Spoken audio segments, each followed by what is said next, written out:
Сәлеметсіздер ме, құрметті білімгерлер? Бүгінгі дәрісіміздің тақырыбы сауат ашу барысында оқу мен жазу процесінің психофизиологиялық ерекшеліктері. Дәрісімізден алатын қағидалармен таныс болып алсақ, сауат ашу жұмысының негізгі міндеттері және де сауат ашу әдістемесінің заңдылықтары мен принциптері, сонымен қатар оқу мен жазу дағдыларын қалыптастыру.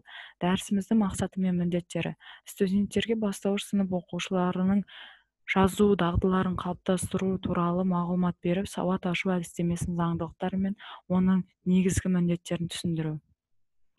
Мектептегі оқыту процесі сауат ашудан басталатыны белгілі, сондықтан оның балаға ана тілін оқытып үйретуде алатын орны да ерекше.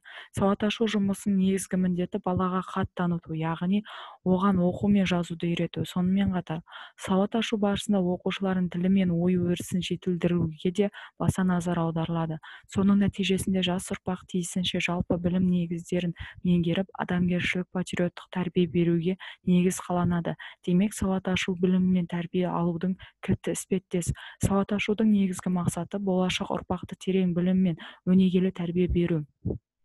Сол арқылы олардың өмірге, өз отаны, ел жұртына шексіз сүйе білуін тәрбиелеу. Білім берудің негізгі бағыттарына қойылатын негізгі талаптардың ішінде аса күрделісі 6 жасар балаларды сауаттандыру мәселесі.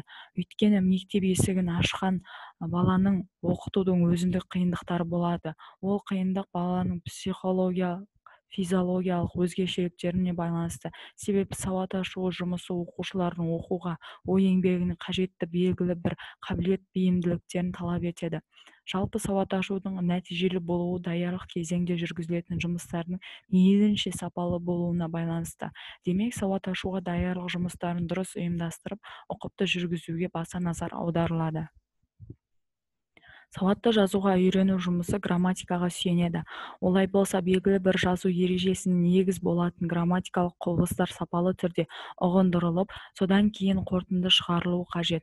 Дұрыс сауатты жазуға үйрену үшін сөздерді дыбыс құрамына, буын жігіне ажырату жұмысы әріп қалдырып кетпеуге, әріпті алмастырып алмауға бірсыпыра көмектеседі. Сөздердің ұқсастықтары менен ерекшеліктерін, теріс жазылуынан мағына бұзылатын балаларға ережені түсіндіреді, жаттығуларды жүргізеді. Олардың жазылуындағы қателіктерін түзеткенде де көрсетеді. Түсіндіріп отыруының пайдасы көп. Сауат ашу кезінде оқу мен жазу жұмыстарын өзара тығыз байланысты болады. Жақсы оқи алатын бала таза да сауатты жаза біледі.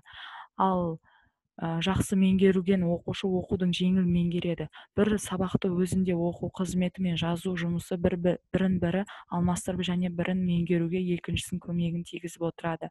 Жазу, таза жазу, дұрыс жазу, сауатты жазу қай тілдің болмасын басты ұстанымы. Сауатты жазудың алғы шарты бастауышта қаланады. Мектеп табалдырығын аттаған балаға 1-ші сыныптан бастап дұрыс сөйлету үшін сөздердің дыбыстық жағы дұрыс айтылуы қадағаланады. Оқушының орфографиялық нормаға сай дұрыс жазуы бастауыш сынып мұғалімінің маңдай терінің жемісі. Бастауыш сыныпта бағдарламаға сәйкес жоғарыда көрсетілген білім, білік дағдыларын қалыптастыру оқушылардың сауатты жазуға дағдылану барысындағы графикалық түрде қарым-қатынас жасау мүмкіндігіне ие болады. Осы арқылы жазуын ғана емес, сөйлеуін және таным мүмкіндіктерін жетілдіре алады. Таза жазу дағдысының алғашқы бастамасы әріптің әрбір бөлігін дұрыс сызып көру арқылы қалыптасады. Әдетте мұғалім тарапынан оқушыға әдемі сауатты жаздыру ғана емес, оқушының бүкшеймей, басын тым төмен салбыратпай, денесін тік ұстап, өзін дұрыс игеруіне қатты көңіл бөлінеді. Оқушылар жазу ережесін сақтап отырғанда ғана дұрыс жазуға үйрене алады.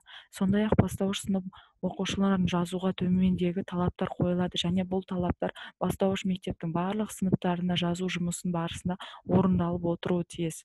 Әріпті дұрыс жазу, дәптердің көлденең сызығынан ауытқымау, дәптердің элементтерін жазғанда ұзынды қысқалы қылмай тегіс бірдей жазылуы. Әріптердің бірін оңға, бірін солға қисайтпай, барлық әріптер бірдей оңға қарай сәл көлбеттеу жазылуы. Әріптердің сөздердің арасында қашықтық бір қалыпты сақтап отыруы, бірте-бірте жазу қарқынын тездете түсу. Түрлі диктанттар жаздырту әсері, сөздік диктанттардың маңызы зор. Сөздікпен жұмыс істеу, тақырыпқа байланысты орындау шарты әртүрлі болып келген жаттығуларды орындату, сөзді, сөйлемді тақтада, кітаптан дұрыс көшіріп жазуға мән беру. Жазуға үйретудің сызбасына келетін болсақ, ең алдымен жазуды қалай үйренеміз? Мақсаттарына қарай жазбаша болып бөлінеді. Бірінші, жазуды үйрету барысында мақсат, міндеттерді қойып аламыз, және жазбашада мұнда жаттығулар орындатамыз, яғни дайындық, тілдік жаттығулар. Дайындық тілдік жаттығулар арқылы әріптерді дұрыс әрі әдемі жазуға үйретеміз. Ең басты жазуға үйретудің маңызды бөлігі ол орфографиялық үйрету болып табылады. Ал орфографиядан кейін каллиграфиялық үйрету және графикалық үйрету болып бөлінеді орфографияның өзі. Және жазудың қағидаларын балаларға үйретуіміз қажет. Назарларыңызға рахмет.